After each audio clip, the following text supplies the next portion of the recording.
Halo semuanya, kami adalah mahasiswa dari Program Studi Pendidikan Matematika, Fakultas Keguruan dan Ilmu Pendidikan Universitas Nusa Cendana.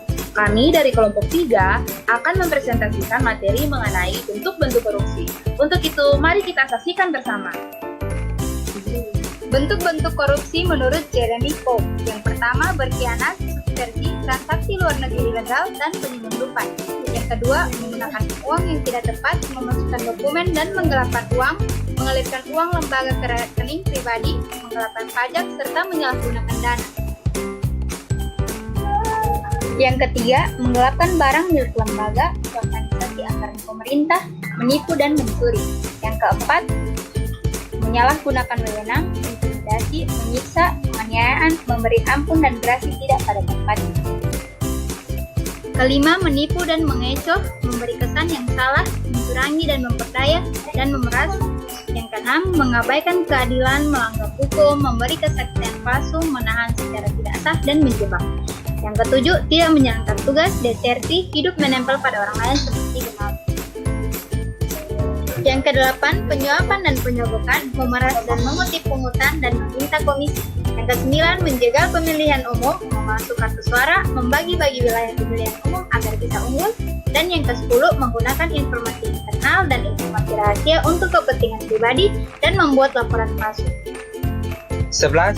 Menjual tanpa izin jabatan pemerintah, barang milik pemerintah, dan surat izin pemerintah. 12. Manipulasi peraturan pembelian barang persediaan, kontrak, dan pinjaman uang. 13. Menghindari pajak, meraih laba berlebih-lebihan. 14. Menjual pengaruh, menawarkan jasa perantara, dan konflik kepentingan. Yang ke-15. Menerima hadiah, uang jasa, uang pelicin, dan hiburan, perjalanan yang tidak pada tempatnya. Yang ke-16. Berhubungan dengan organisasi kejahatan dan operasi pasar gelap. Yang ke-17. Perkoncoan dan menutupi kejahatan. Yang ke-18, memata-matai secara tidak sah, menyalahgunakan telekomunikasi dan pos. Yang ke-19, menyalahgunakan stempel dan kertas suara kantor, rumah jabatan, dan hak istimewa jabatan.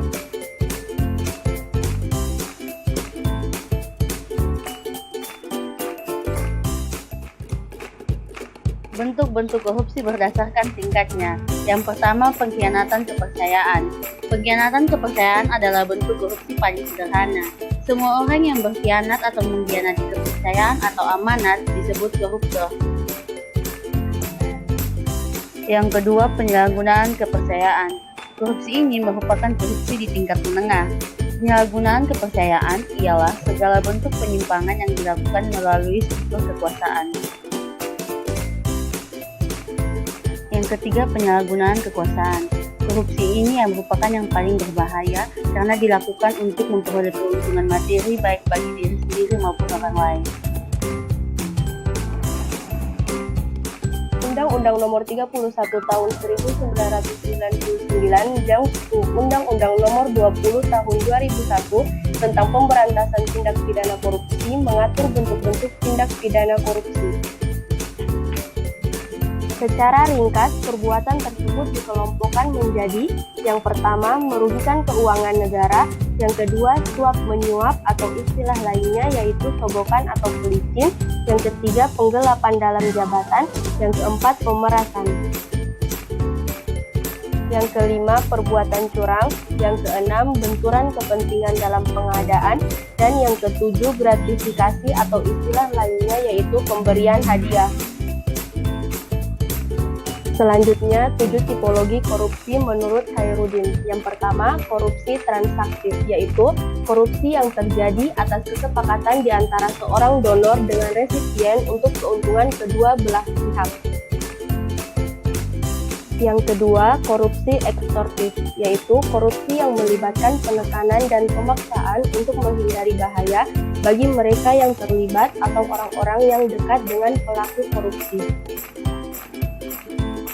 Yang ketiga, korupsi investif, yaitu korupsi yang berawal dari tawaran yang merupakan investasi untuk mengantisipasi adanya keuntungan di masa akan datang.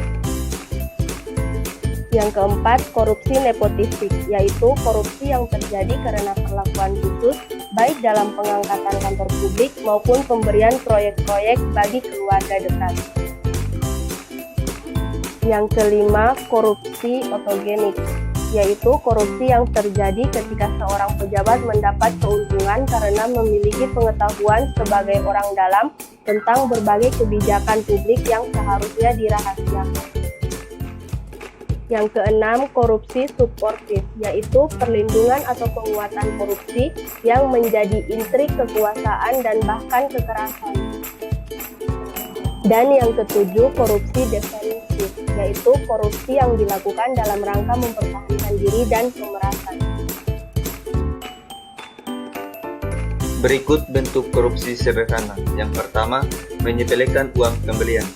Misalnya kita pernah diminta oleh orang tua atau siapapun untuk membelikan sesuatu di toko, lalu mereka memberikan sejumlah uang yang nominalnya besar.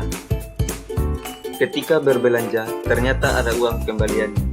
Tak jarang kita tidak mengembalikan uang kembalian tersebut karena beranggapan bahwa itu bagian dari hak kita, atau menganggap mereka adalah orang tua atau saudara kita, jadi kita tidak perlu mengembalikan uang tersebut. Atau juga karena nominal uang kembaliannya kecil, jadi tidak perlu dikembalikan. Percayalah, sekecil apapun nominal tersebut, tapi kalau diambil itu bisa dikategorikan sebagai penggelapan. Bentuk korupsi sederhana yang kedua yaitu sering datang terlambat. Datang terlambat sepertinya sudah jadi kebiasaan buruk yang dimaklumi dan dianggap wajar. Bahkan banyak yang sengaja datang terlambat ketika menghadiri suatu acara dengan alasan tidak ingin menunggu. Padahal kebiasaan seperti ini merupakan kebiasaan yang merugikan banyak orang, karena mereka harus membuang-buang waktu hanya untuk menunggu kita. Bentuk korupsi sederhana yang ketiga yaitu sengaja membesarkan biaya hidup di perantauan. Sebagai contoh bagi kita yang merantau, baik karena sekolah atau kuliah, pasti pernah dengan sengaja membesarkan kebutuhan hidup agar orang tua kita mengirimkan uang bekal dalam jumlah yang banyak. Perilaku seperti ini sangat memberatkan beban orang tua. Hal seperti ini juga sangat tidak baik dan tidak patut dijadikan kebiasaan. Bentuk korupsi sederhana yang keempat yaitu menggunakan fasilitas bersama untuk kepentingan pribadi. Misalkan, jika kita mendapat sebuah fasilitas dari kantor atau kita bekerja seperti kendaraan kantor, laptop, mesin print, dan sebagainya, dan kita menggunakan itu untuk kepentingan pribadi, maka termasuk dalam suatu tindakan korupsi. Bentuk korupsi sederhana yang terakhir adalah melakukan plagiarisme. Nah, plagiarisme sendiri adalah menciplak karya orang lain, baik seluruhnya ataupun sebagian, dan diakui sebagai diri sendiri.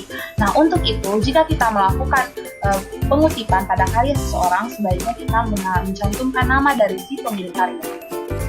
Contoh kasus korupsi di Indonesia. Yang pertama, kasus IKTP. Kasus pengadaan IKTP menjadi salah satu kasus korupsi yang paling fenomenal. Kasus yang menyeret mantan Ketua Umum Partai Golkar Setia Novanto ini merugikan negara mencapai 2,3 triliun rupiah. Yang kedua, proyek Hambalang. Kasus proyek pembangunan pusat pendidikan, latihan, dan sarana olahraga nasional di Hambalang juga tercatat menjadi salah satu kasus korupsi besar yang pernah ada. Nilai kerugiannya mencapai 706 miliar rupiah. Dan yang ketiga, kasus BLBI. Kasus korupsi bantuan likuiditas Bank Indonesia atau BLBI yang telah bergulir sejak lebih dari 1 tahun masa ini juga menjadi salah satu kasus korupsi terbesar yang pernah ada di tanah air.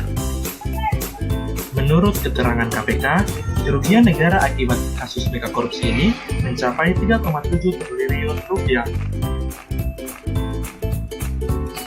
Terima kasih karena sudah menyaksikan video ini. Semoga video ini dapat bermanfaat bagi kita semua. Sampai jumpa lagi.